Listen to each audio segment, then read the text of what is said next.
Breaking news చేస్తున్నాం. సినీ నటుడు పృథ్వీని social మీడియాలో టార్గెట్ చేస్తూనే ఉన్నారు కొందరు ఆకతాయిలు. పృథ్వీ చనిపోయాడంటూ సోషల్ మీడియాలో పోస్టులు పెట్టారు. తనపై పోస్టులు పెట్టిన వారిపై పృథ్వీ సీరియస్ అయ్యారు. ఇక పవన్ ఆనంద్ పేరుతో తాను చనిపోయానంటూ పోస్టులు పెట్టిన వారికి త్వరలోనే నోటీసులు ఇస్తానని పృథ్వీ హెచ్చరించారు. తనపై దుష్ప్రచారం చేసేవారిని వదిలేది లేదని స్పష్టం చేశారు.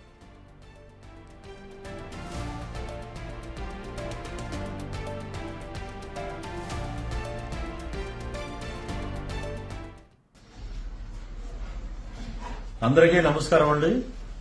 ఈ ఫోటో చూడండి.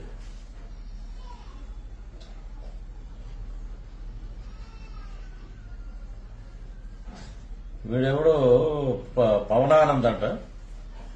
వీడేంటంటే చాలా ఇదిగా, అది కూడా వెటకారంగా త్రిభార్య పవనానంద్ అంట. ఒరే ఎదవా, నేను తిట్టకూడదు అనుకుంటున్నా కానీ తిట్టాలరా మిమ్మల్ని.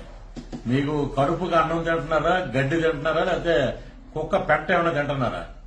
ఒక్కటి గుర్తుపెట్టుకోండి, నువ్వు ఫోటో పెట్టి బాష్పాంజలి శ్రద్ధాంజలి అని ఘటించినంత మాత్రాన ఎవ్వరూ ఏమీ జరగదు. ఇంకా మాకు ఆయుష్ పెరుగుద్ది. ఒరే దరిద్రులారా, మీ తల్లిదండ్రులు ఫోటో పెట్టుకోండిరా. బతికుండగా మనిషిని బ్యాక్గ్రౌండ్ సాంగ్ పెట్టి పెట్టడం అనేది చాలా మంచి పద్ధతి కాదు ఇది. ఇంతకన్నా మీకు అజ్ఞానులు, మీరు కుక్కని కూడా అనకూడదురా. వాటికి విశ్వాసం ఉంది.